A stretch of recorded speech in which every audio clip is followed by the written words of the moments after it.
Bienvenue, bienvenue, bienvenue dans cette émission mensuelle. Voici un avant-goût de notre programme. Nous allons faire la connaissance de frères et sœurs qui ont appris à être impartiaux. Qu'est-ce qui les a aidés?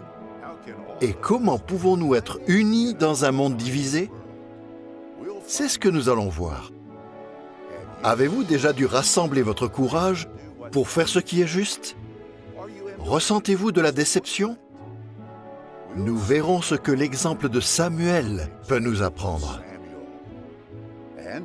Jésus nous a montré comment voir ce qu'il y a de bon chez les autres, comment être humble et bienveillant comme un enfant. C'est le message de notre nouvelle chanson. Sans plus attendre, découvrons tout cela dans cette émission de JW Télédiffusion de mai 2020.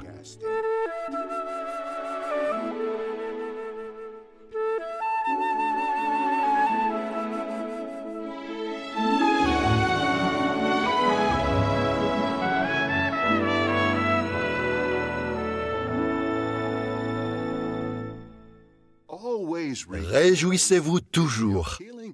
C'est le thème des assemblées régionales cette année. Le Collège central aimerait vous donner un aperçu du programme. Regardez. Tout le monde veut être heureux. Mais on a tous des problèmes difficiles à supporter. Alors, est-il vraiment possible d'être heureux?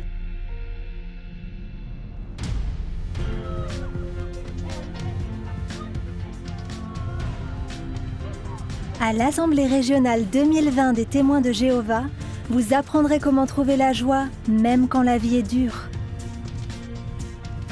Et vous découvrirez ce que Dieu a fait pour qu'on puisse être heureux dès aujourd'hui et pour toujours. Le bonheur peut sembler difficile à trouver, mais en fait, il est à votre portée. Venez et voyez par vous-même.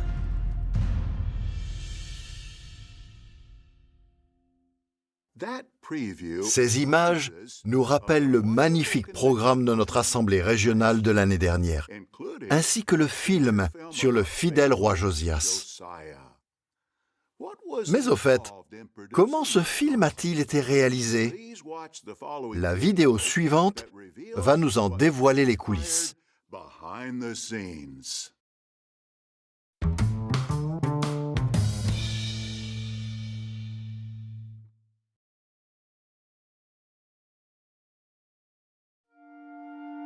Par où on commence quand on reçoit un projet comme le film L'histoire de Josias et Mais Jéhovah haïssait le mal? On commence par prier et faire beaucoup de recherches. C'est une lourde responsabilité parce qu'il faut être fidèle à la parole de Dieu. Donc on passe beaucoup d'heures à faire des recherches minutieuses pour la première étape, le script. Ensuite, on met le script en images, c'est l'étape du storyboard. Mais il n'y a pas que pour le script et le storyboard qu'on doit faire des recherches. On en fait aussi pour les costumes, pour que leurs différents éléments, leur style, leur couleur et même le type de tissu soient le plus fidèles possible à l'époque où se déroule l'histoire. Il faut aussi créer des décors qui correspondent bien à l'époque, tout en utilisant le plus sagement possible l'argent des offrandes. Comment y arriver? Pour l'histoire de Josias, la solution a été de faire le tournage dans des installations du Bethel, comme les studios de Mount Ibo. La construction des décors a commencé début 2018. L'équipe de production a conçu et construit 3 décors modulables. Comme ça, juste en changeant quelques éléments, on pouvait représenter différents endroits. Même les scènes qui se passaient en plein air à Jérusalem ont été filmées en studio.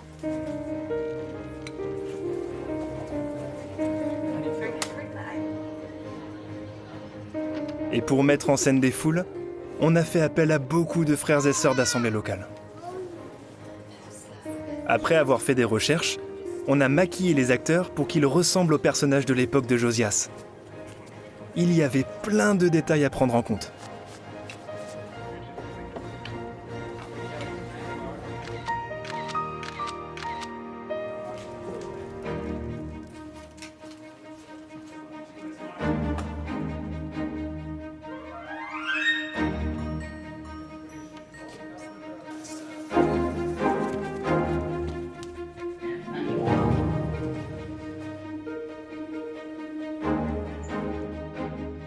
Beaucoup de scènes ont été filmées devant un fond vert, ce qui a permis d'ajouter des effets visuels et de créer des arrière-plans virtuels fidèles à l'époque.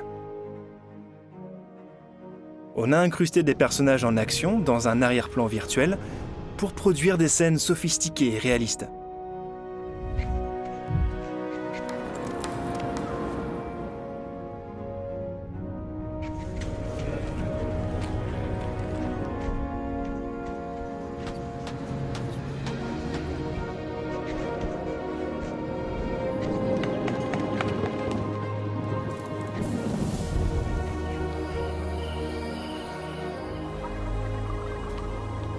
Pour la scène finale, la fête de la Pâque, il fallait 14 000 Israélites et de nombreux moutons.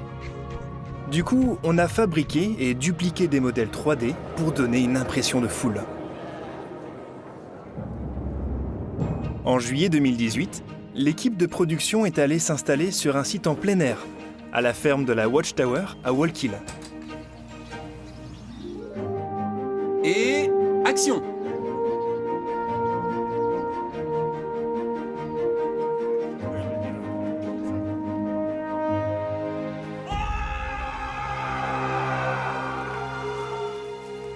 En août, l'équipe est retournée à Mount Ebo pour filmer la dernière scène.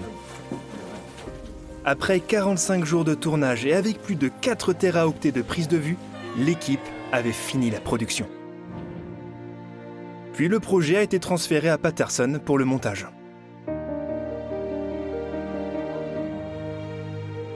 Mais qu'est-ce qu'on pouvait faire d'autre pour que le film touche les cœurs ?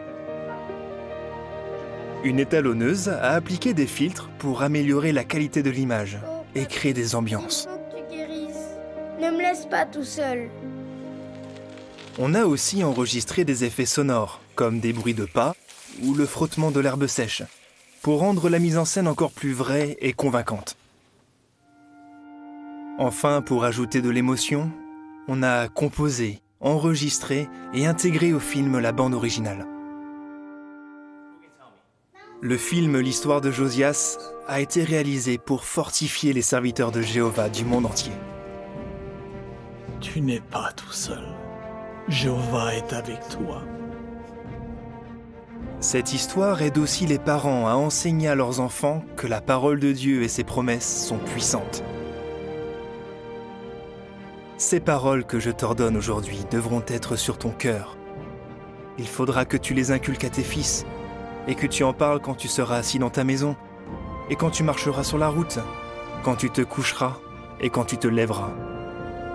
Afin que tout aille toujours bien pour toi et pour tes fils. Parce que tu fais ce qui est bien et droit aux yeux de Jéhovah ton Dieu.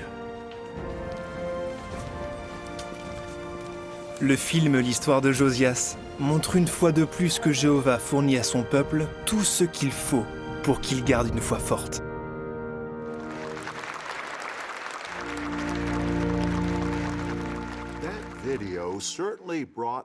Ce film nous a vraiment fait vivre le récit biblique. Vous aurez sans doute envie de le revoir sur notre site. À ce sujet, certains parents nous ont écrit pour nous faire part de leur inquiétude à propos de l'effet que certaines scènes de nos vidéos pourraient avoir sur leurs enfants. Ces parents cherchent à protéger leurs enfants de la violence et même de toute allusion à celle-ci, et cela peut se comprendre. Cela dit, quand nous mettons en scène un récit biblique, nous ne pouvons pas faire abstraction du message que Jéhovah a jugé bon de conserver dans sa parole. Nous ne pouvons pas nous permettre d'édulcorer le message que Jéhovah a inspiré pour aider ses vrais adorateurs. Malgré tout, comme vous avez pu le constater, nous sommes attentifs à la façon de le présenter. Nous ne montrons aucune scène de violence explicite ou sanglante. On trouve un précédent biblique en 2 Chroniques 20, verset 13. Josaphat y parle d'une grande foule de nations ennemies sur le point d'attaquer le peuple de Dieu. Il évoque de façon très réaliste les malheurs qui pourraient frapper son peuple. La mort par l'épée, par une épidémie ou par une famine. Et à qui communique-t-il ces informations troublantes? 2 Chroniques 20, verset 13 nous dit « Pendant ce temps, tous les Judéens se tenaient debout devant Jéhovah, avec leurs femmes et leurs enfants, y compris les petits. Jéhovah voulait que tous, y compris les plus jeunes, sachent ce qui allait se passer. De même, les parents doivent donner à leurs enfants une idée réaliste de ce qui nous attend très bientôt. De nombreux parents trouvent les vidéos basées sur la Bible très utiles pour enseigner leurs enfants et pour les aider à affermir leur confiance en Jéhovah, qui sera avec eux quand ils traverseront des épreuves. En fait, cela revient au même que de lire à leurs enfants un récit biblique frappant, comme celui de la Révélation.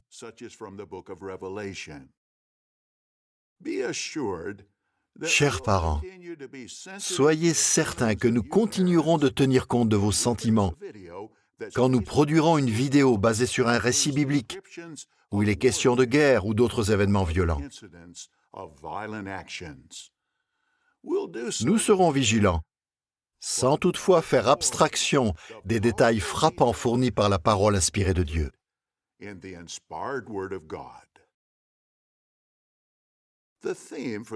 Le thème de cette émission, « Soyons comme des enfants, mais ne soyons pas des enfants ».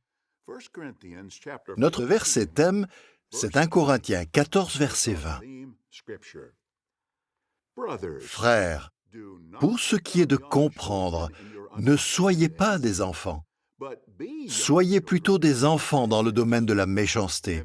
Et pour ce qui est de comprendre, devenez des adultes. Dans le même verset, d'un côté on nous dit de ne pas être comme des enfants, et de l'autre, on nous dit d'être comme des enfants. On ne devrait pas être comme des enfants pour ce qui est de comprendre, et on devrait être comme des enfants dans le domaine de la méchanceté. Dans ce discours, on va voir 3 façons de ne pas être comme des enfants. On parlera ensuite de 3 façons d'être comme des enfants. Prenons Hébreux 5, versets 13 et 14, et essayons de déterminer le premier trait de personnalité qu'on ne veut pas imiter.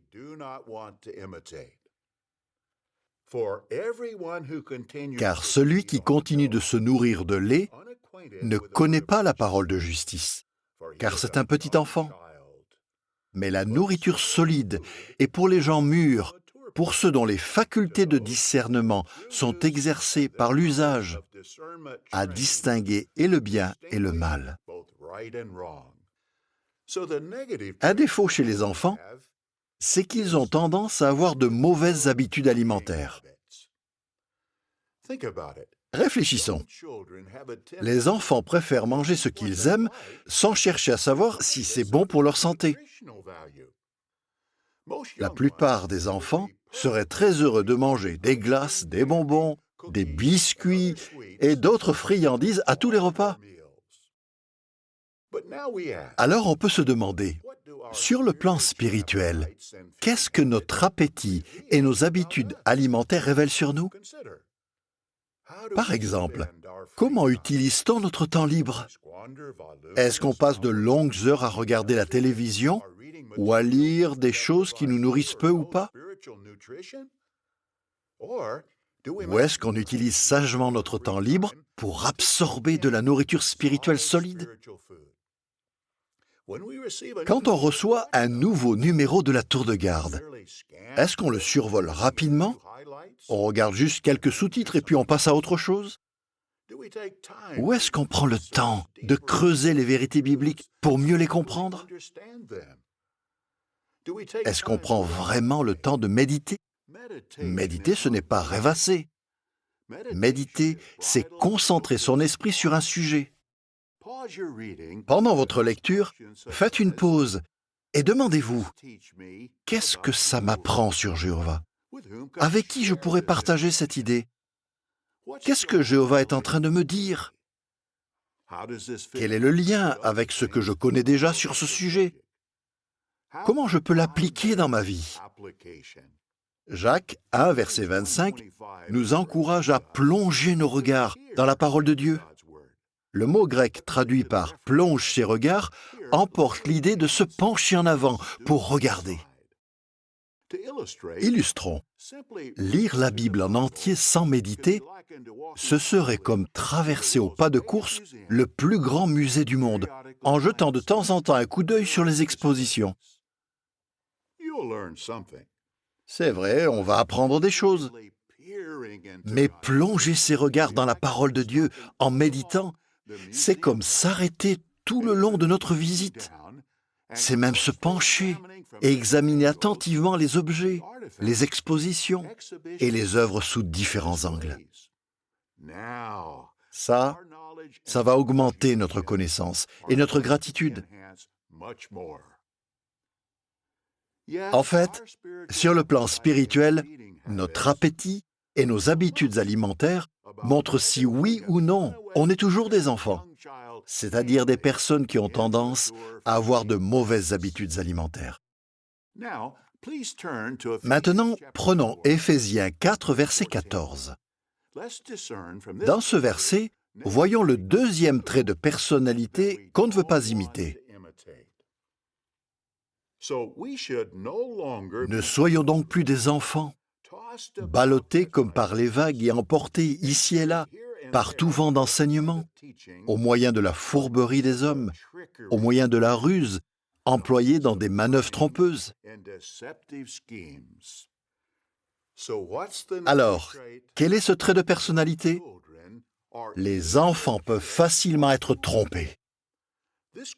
Ce verset compare le fait d'être facilement trompé sur ce qui est bien ou mal avec le fait d'être ballotté par les vagues de l'océan ou d'être emporté par le vent.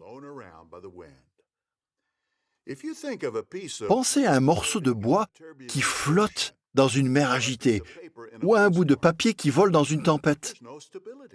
Ils n'ont aucune stabilité, aucune direction.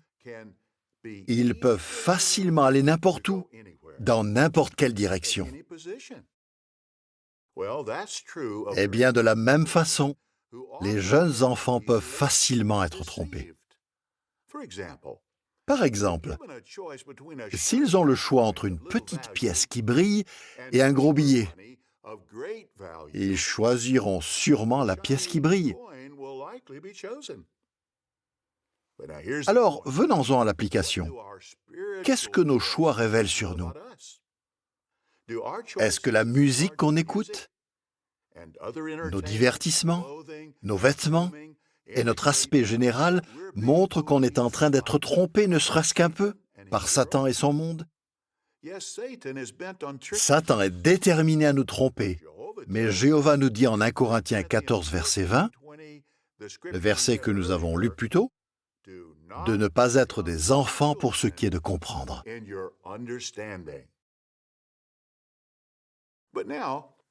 Prenons à présent Matthieu 11, versets 16 et 17. On va y trouver le troisième trait de personnalité qu'on ne veut pas imiter. À qui pourrais-je comparer cette génération? Elle ressemble à des enfants assis sur une place de marché qui crient à leurs camarades de jeu « Nous vous avons joué de la flûte, mais vous n'avez pas dansé. Nous nous sommes lamentés, mais vous ne vous êtes pas frappé la poitrine de chagrin. » Jésus dit que des adultes se comportaient comme des enfants. Les enfants aiment jouer.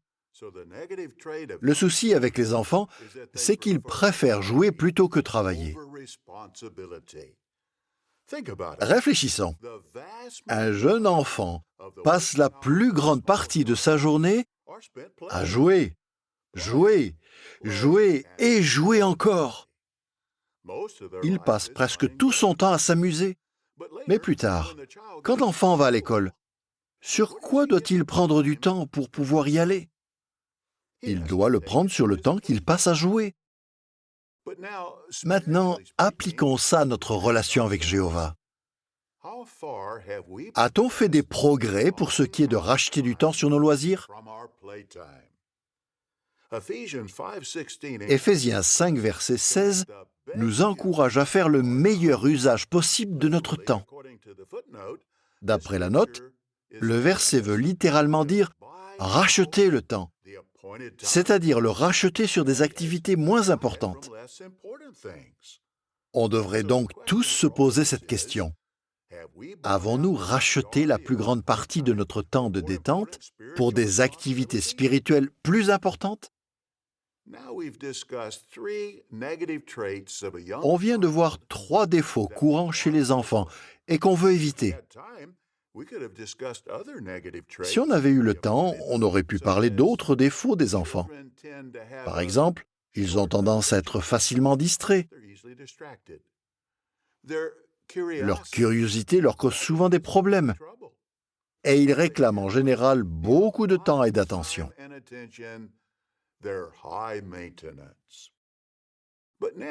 À présent, voyons 3 qualités des jeunes enfants qu'on ferait bien d'imiter. On trouve la première de ces qualités en 1 Corinthiens 14, verset 20, qu'on a lu au début de ce discours. Ce verset nous recommande d'être des enfants dans le domaine de la méchanceté. Alors, quelle est la caractéristique qu'on veut imiter? Les enfants sont innocents, sans expérience pour ce qui est de la méchanceté.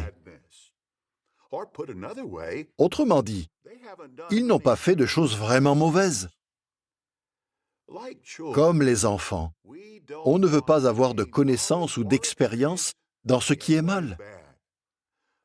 Par exemple, pour ce qui est de la pornographie, on ne veut absolument rien savoir des choses dégoûtantes du monde de Satan. Quand un programme télévisé est réservé aux adultes, vous devez vous dire « Je ne suis pas assez âgé, je ne suis qu'un enfant ». Pour la deuxième qualité, prenons Matthieu 18, versets 2 à 4. Il, Jésus, appela alors un jeune enfant, le plaça au milieu d'eux et dit « Vraiment, je vous le dis, si vous ne changez pas et ne devenez pas comme de jeunes enfants, vous n'entrerez pas dans le royaume des cieux. Le plus grand dans le royaume des cieux, c'est donc celui qui s'humilie et devient comme ce jeune enfant. » De quelle qualité parle-t-on? Les enfants sont humbles et se laissent enseigner. Les jeunes enfants posent beaucoup de questions parce qu'ils veulent apprendre. Mais les adultes hésitent souvent à poser des questions. Pourquoi? Ils ne veulent pas passer pour des ignorants. Mais faire comme si on savait, alors qu'on ne sait pas, c'est en fait malhonnête et probablement motivé par l'orgueil. La leçon, n'ayez pas peur d'admettre que vous ne savez pas. Restez humble et laissez-vous enseigner comme un enfant. Maintenant, voyons la troisième qualité en lisant Matthieu 21, versets 15 et 16. Quand les prêtres en chef et les scribes virent les choses merveilleuses qu'il faisait, et les garçons qui criaient dans le temple « S'il te plaît, sauve le fils de David !» Ils s'indignèrent et dirent à Jésus « Tu entends ce qu'ils disent ?» Jésus leur répondit « Oui, n'avez-vous jamais lu ceci ? Par la bouche des enfants et des nourrissons, tu as produit des louanges. » Quelle est donc cette qualité ? Les enfants sont démonstratifs et enthousiastes. De la même façon, on veut continuer de parler avec enthousiasme de Jéhovah, de Jésus, du royaume et des autres choses spirituelles. Psaume 145, verset 7, nous encourage à déborder de louanges et à pousser des cris de joie au sujet de ces choses merveilleuses. Et on ne veut pas perdre cet enthousiasme propre aux enfants. On a donc vu 3 qualités des jeunes enfants qu'on veut imiter de notre mieux. Si on avait eu le temps, on aurait pu parler d'autres qualités des enfants. Par exemple, ils ont tendance à faire confiance. Ils n'ont pas de préjugés et ils ne sont pas hypocrites. En conclusion, demandons à Jéhovah de bénir nos efforts pour ne pas être des enfants, pour ce qui est, premièrement, d'avoir des mauvaises habitudes alimentaires. Deuxièmement, d'être facilement trompé. Et troisièmement, de préférer jouer plutôt que travailler. En même temps, demandons à Jéhovah de bénir nos efforts pour être comme des enfants pour ce qui est, premièrement, d'être innocents et sans expérience dans le domaine de la méchanceté. Deuxièmement, d'être humble et de se laisser enseigner. Et, troisièmement, d'être démonstratif et enthousiaste au sujet des choses spirituelles.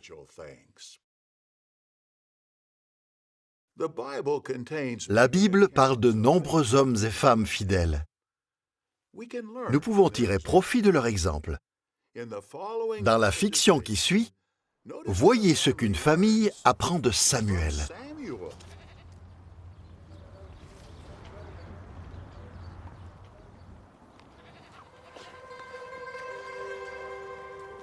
Samuel avait le même âge que moi quand Jéhovah lui a parlé.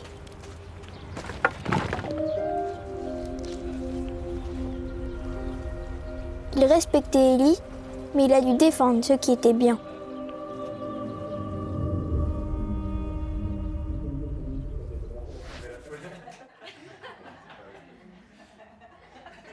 J'aurais jamais cru qu'un jour, j'aurais à faire pareil que lui. J'aimais mon frère et il a toujours été mon modèle. Mais ces photos de lui en train de faire la fête avec des copains d'école, ça montrait qu'il menait une double vie. Je ne voulais pas lui causer des problèmes.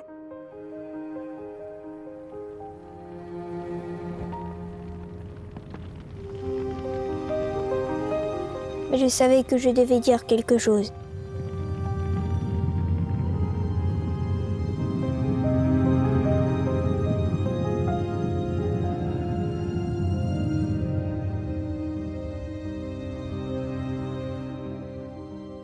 Je lui ai dit qu'il devait le dire aux parents.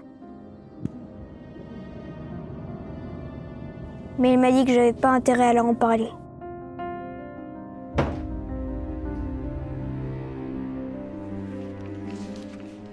Mais Samuel a été courageux. Il n'a rien caché.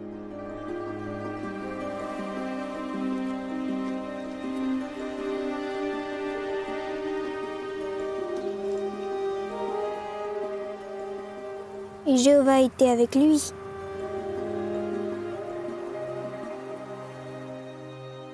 Je ne pouvais pas cacher ça. Ça n'a pas été facile de parler à mes parents. Mais je savais que c'était ce qu'il fallait faire.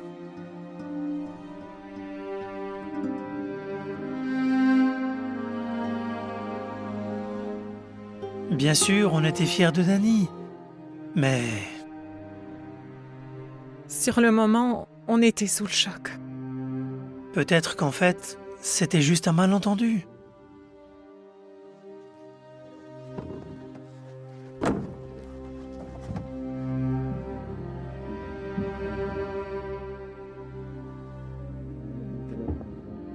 Il fallait qu'on sache ce qui se passait.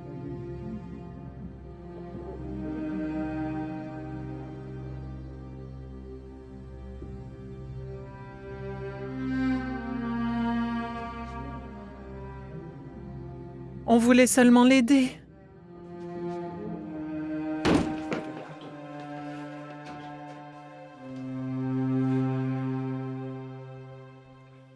On ne pouvait pas s'empêcher de penser que c'était de notre faute.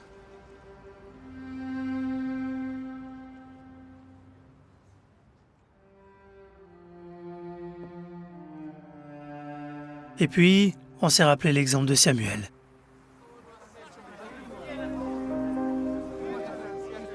Samuel, il faut que tu nous écoutes. Tu es vieux, Samuel. Et tes fils ne sont pas comme toi.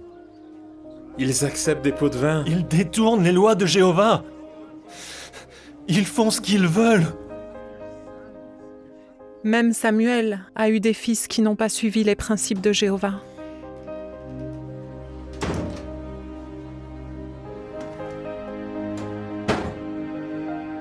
On voulait aider notre fils. Tout comme Jéhovah a soutenu Samuel parce qu'il est resté fidèle, on savait que si on faisait les choses comme Jéhovah le demande, il nous soutiendrait nous aussi.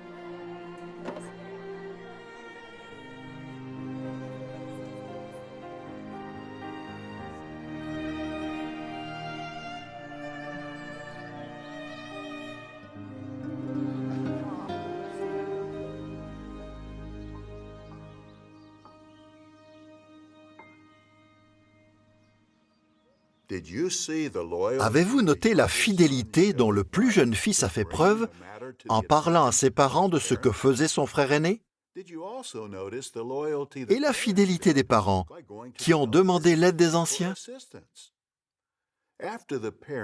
Nous espérons que par la suite, leur fils a accepté l'aide dont il avait besoin et que cette discipline lui a permis de revenir à la raison. Votre enfant a-t-il quitté Jéhovah? Vous faites-vous des reproches? Si oui, rappelez-vous que tout comme Jéhovah a soutenu Samuel, il vous soutiendra, vous aussi. Il vous aidera à tenir bon. Aujourd'hui, rester unis dans un monde profondément divisé relève de l'exploit. Dans les années 50 et 60, les tensions raciales se sont aggravées aux États-Unis. Quel effet cela a-t-il eu sur le peuple de Jéhovah? Et comment a-t-il réussi à rester uni? La vidéo suivante répondra à ces questions.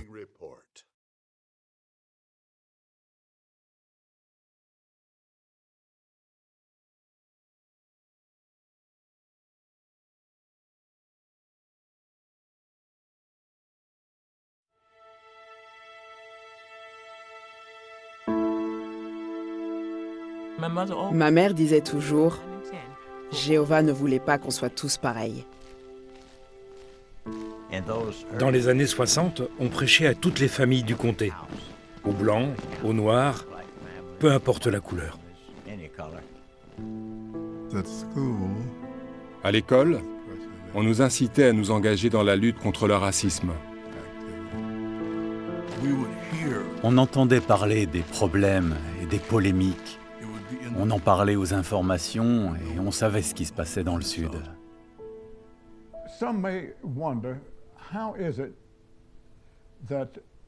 Certains se demandent peut-être comment nous, les témoins de Jéhovah, noirs et blancs, on arrivait à rester si unis alors qu'autour de nous, le monde se déchirait. J'ai grandi dans l'État de New York, à Utica. Je me rappelle que déjà en 1956, dans le ministère du Royaume, des articles nous encourageaient à aller là où on avait besoin de renforts. Il fallait des frères et sœurs noirs pour prêcher dans le Sud. Je me suis mariée avec Earl le 2 juin 1956. Après notre mariage, frère Sullivan a prononcé un discours à une assemblée. Il encourageait à aller là où il y avait besoin de renfort. Il s'adressait aux familles, mais aussi aux jeunes mariés. Alors on s'est organisé et on a écrit à la filiale. On a été affecté en Floride et en 1962, dans la circonscription. On a commencé en Alabama, un État où la loi imposait la ségrégation. Edna et moi avons été nommés pionniers dans plusieurs États. En dernier, on est allé en Caroline du Nord, puis on a été affecté dans le service de la circonscription.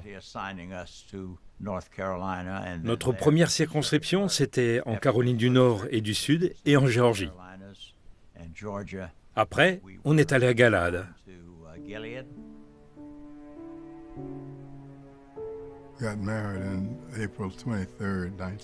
Je me suis marié le 23 avril 1949. Avec ma femme, nous sommes dans le service à plein temps depuis 70 ans. J'ai été affecté dans la circonscription 18, en Alabama. Ma première circonscription était dans le Mississippi. Cet État avait la réputation d'être celui où il y avait les pires conflits interraciaux. Et peu après notre arrivée, 3 militants pour les droits civiques ont été tués à Philadelphie. C'était notre circonscription. Voilà à quoi il fallait s'attendre. On était bien occupés en prédication, alors on ne s'inquiétait pas trop. Les Noirs prêchaient aux Noirs et les Blancs aux Blancs. On obéissait aux lois locales sur la ségrégation.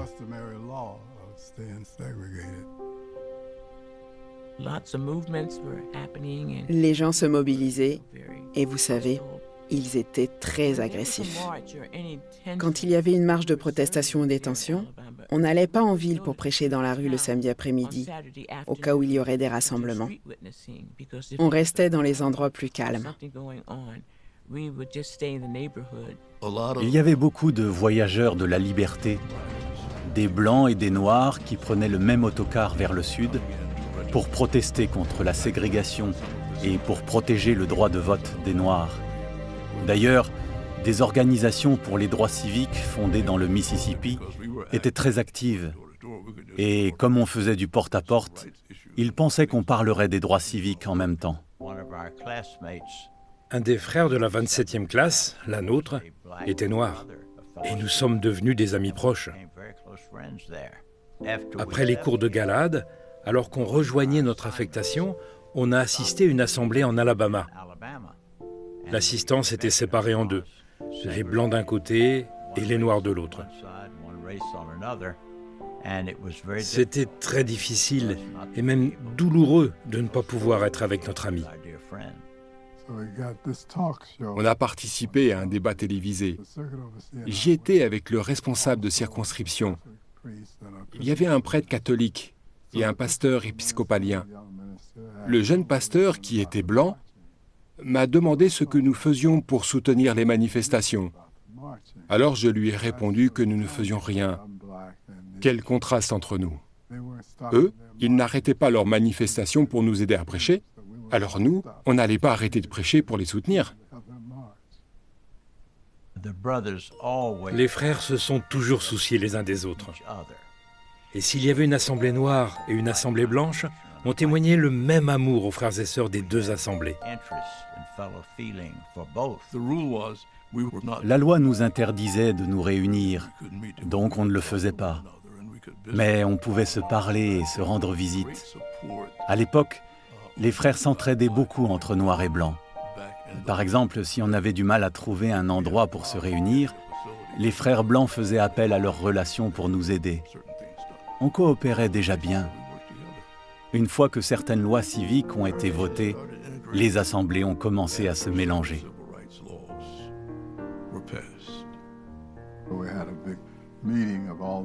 On s'est réunis avec tous les anciens pour réorganiser le territoire et pour préparer la création d'assemblées interraciales. Certains frères et sœurs avaient peur, et peut-être à juste titre à l'époque, que cette réunification entraîne des violences. Il y a bien eu quelques salles du royaume endommagées et d'autres choses de ce genre. Mais en fait, l'intégration se répandait ailleurs, comme dans les écoles et dans les universités. Alors s'ils y arrivaient, nous le pouvions encore plus. L'intégration s'est bien passée parce que Jéhovah dirigeait les choses.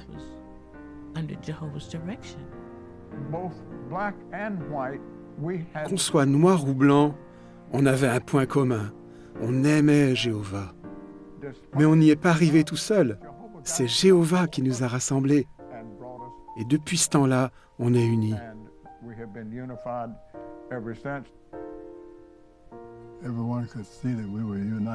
Tout le monde pouvait voir que nous étions unis. Un frère prêchait de porte en porte. Il allait chez les Noirs comme chez les Blancs. Une femme blanche a ouvert et lui a dit qu'elle était heureuse de voir la fin de la ségrégation. Elle attendait cela depuis si longtemps. Avec l'aide de Jéhovah et de son Esprit Saint, nous formons une famille internationale. Bien sûr, on est tous imparfaits, mais on est une famille, et c'est extraordinaire. Les frères et sœurs se rendaient enfin compte de ce qu'ils savaient déjà. Il n'y a qu'une seule organisation. Ils le vivaient maintenant. On aimait Jéhovah et on aimait nos frères. Voilà tout. Comment on aurait pu échouer alors que c'est Jéhovah qui nous rassemblait?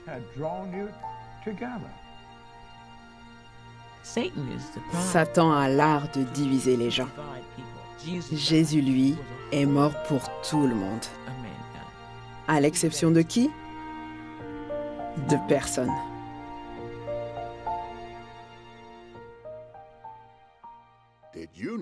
Avez-vous remarqué ce qui a aidé nos frères à rester unis pendant cette période difficile?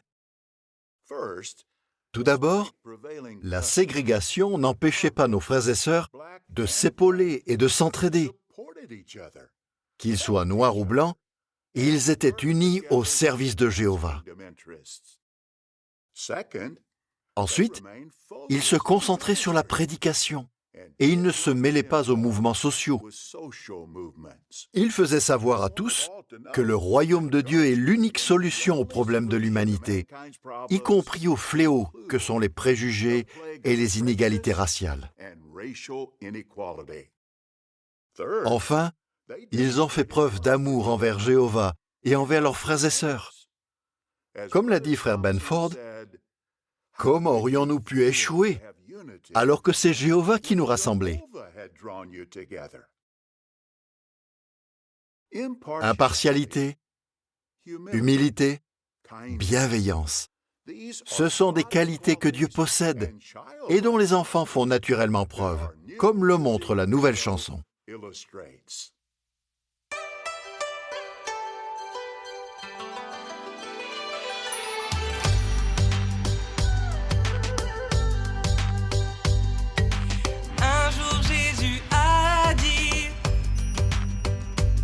Soyez comme des tout-petits,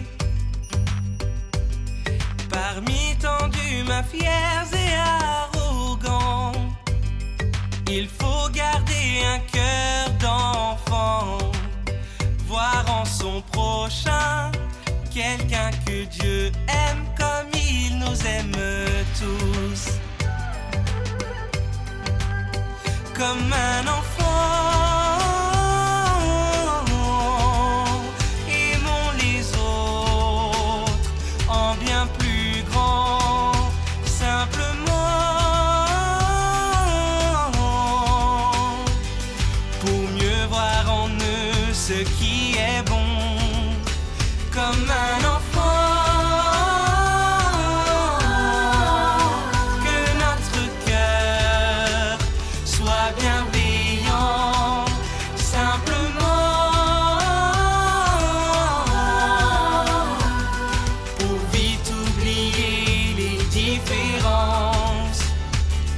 et file notre enfance,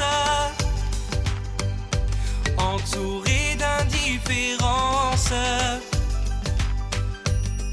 On risquerait de devenir comme eux, avoir du mépris dans les yeux, et l'humilité est aujourd'hui une qualité si rare.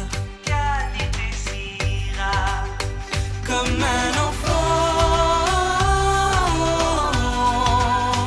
aimons les autres en bien plus grand, simplement, pour mieux voir en eux ce qui est bon. Comme un enfant, que notre cœur soit bienveillant, simplement,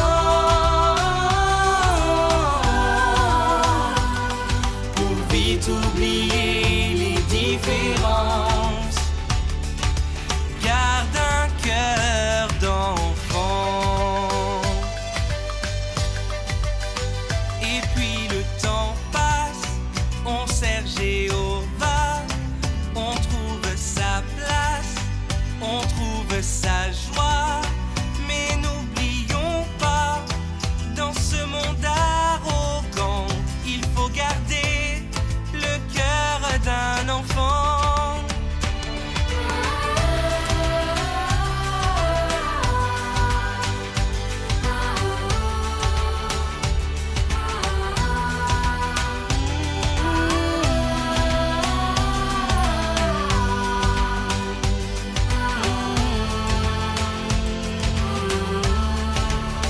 Comme un enfant,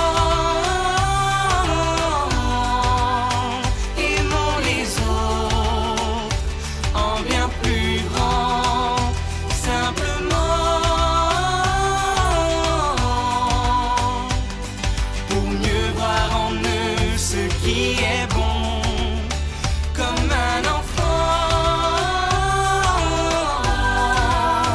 que notre cœur soit bienveillant, simplement,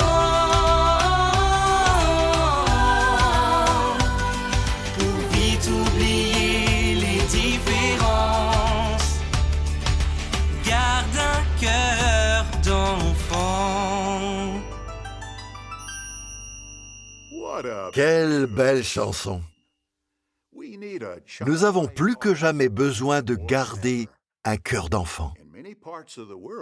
Dans de nombreux endroits du monde, il est courant de juger les gens selon leur race, leur âge ou leurs moyens financiers. Dans la prochaine partie de notre émission, voyons comment des frères et sœurs ont su résister à cette tendance.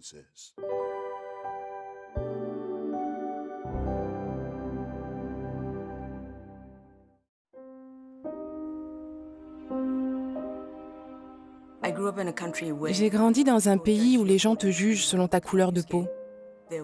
Il y avait des noirs, des blancs, des métis, mais on ne se mélangeait pas.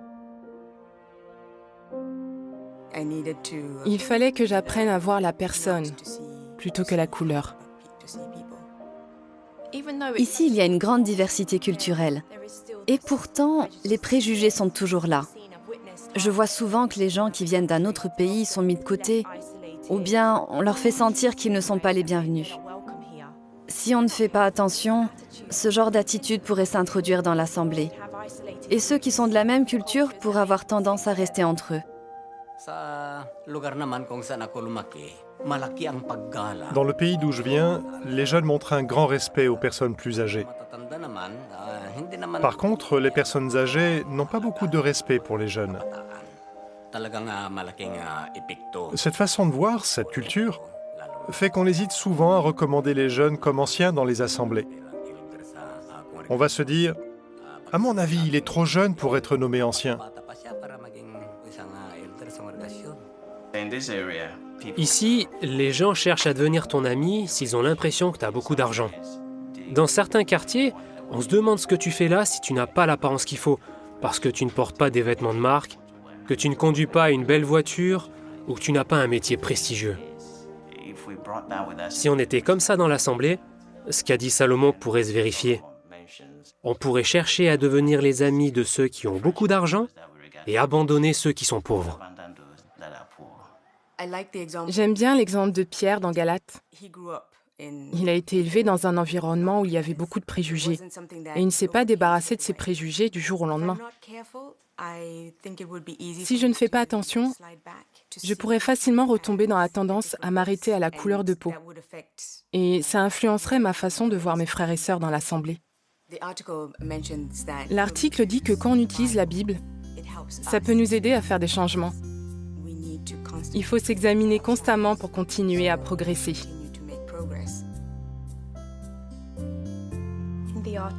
L'article nous conseillait d'ouvrir tout grand notre cœur, en ne fréquentant pas toujours les mêmes avec qui on est à l'aise, mais en invitant des frères et sœurs de différentes origines à prêcher avec nous ou à venir chez nous pour un moment de détente. Timothée était encore un jeune homme quand l'apôtre Paul lui a confié des responsabilités importantes dans l'Assemblée. L'article rappelait que la Bible ne dit nulle part qu'il faut un âge minimum pour être nommé assistant ou ancien.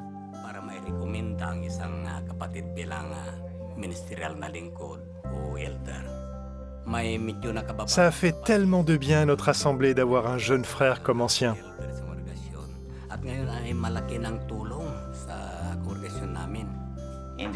Dans l'article, il y avait une petite phrase qui est devenue un principe directeur pour moi. Notre relation avec Jéhovah ne dépend pas de ce qu'on possède. Alors quand je rencontre des frères et sœurs pour la première fois, et que je suis tenté de les juger selon qu'ils sont riches ou pauvres, ce principe me revient à l'esprit. Et du coup, je me concentre plutôt sur le genre de personnes qu'ils sont. Des personnes qui ont foi en Jéhovah. C'est sur cette base qu'on construit de vraies amitiés. J'ai des amis de différentes cultures et de différentes races, mais je ne vois pas leur couleur. Je vois mon frère ou ma sœur. J'ai noué de magnifiques amitiés avec des personnes de différentes cultures, et ce sera toujours précieux pour moi.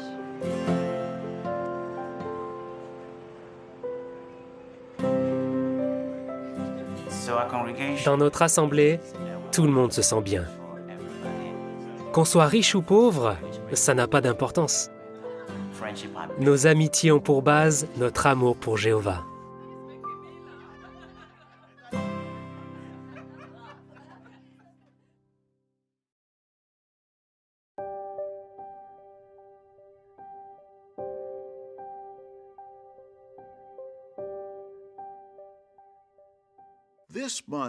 Cette émission nous a encouragés à être comme des enfants. Elle nous a montré comment tirer leçon de l'exemple de serviteurs de Jéhovah du passé. Nous avons vu que l'amour pour Jéhovah et pour nos frères et sœurs nous unit, même en période de troubles sociaux. On nous a rappelé que, comme des enfants, nous devons être impartiaux, aimants et bienveillants. Enfin, nous avons écouté le témoignage de frères et sœurs qui ont appris à traiter les autres équitablement, peu importe leur race, leur âge, leurs moyens financiers ou toute autre source de division. C'est le moment de regarder une carte postale vidéo qui nous vient de la République tchèque, aussi appelée Tchéquie. Ce pays regorge de forêts épaisses, de terres cultivées, de vignes, ainsi que de châteaux, de villes et de villages médiévaux. Prague, sa capitale, a été fondée il y a plus de 1000 ans. Elle possède un riche passé religieux. Le nom de Dieu figure d'ailleurs sur de nombreux monuments. Plus de 15 000 témoins de Jéhovah vivent en Tchéquie. On compte 32 assemblées à Prague.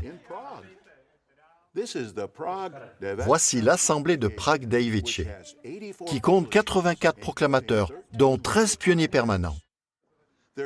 Leur territoire est étendu et varié.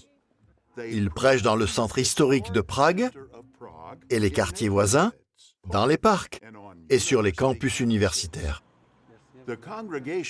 Cette assemblée comporte aussi un groupe espagnol composé de 12 proclamateurs, dont 8 sont pionniers permanents.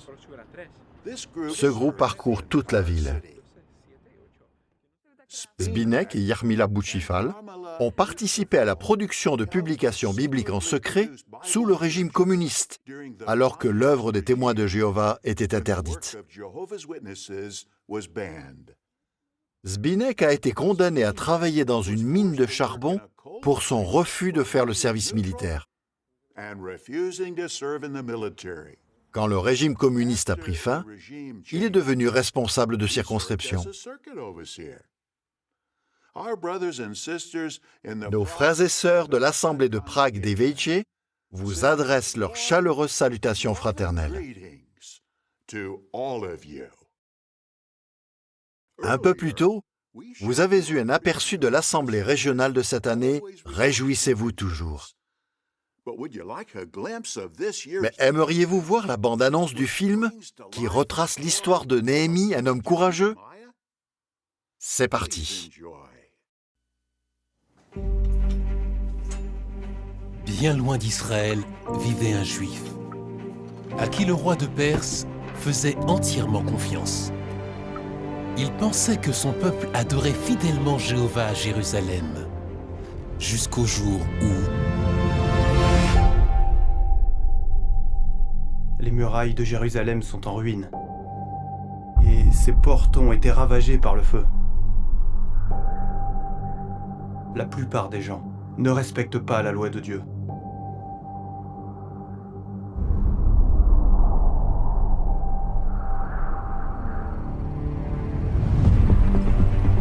Reconstruire les murailles n'était que le début de l'histoire. Oui, nous avons des ennemis très puissants.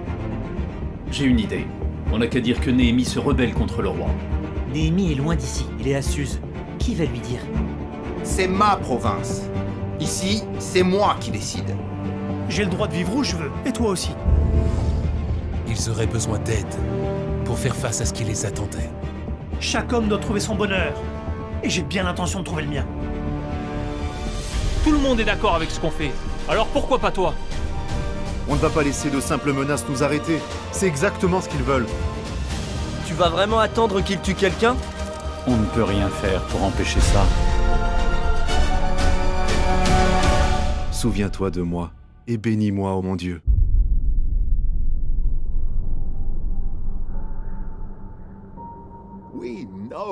Nous sommes sûrs que vous apprécierez cette assemblée. J'ai aussi le plaisir de vous annoncer que nous conclurons le programme du dimanche par une nouvelle chanson. La chanson et les paroles sont d'ores et déjà disponibles sur jw.org. Le Collège central demande à chacun de nous de s'entraîner à la chanter avant l'Assemblée.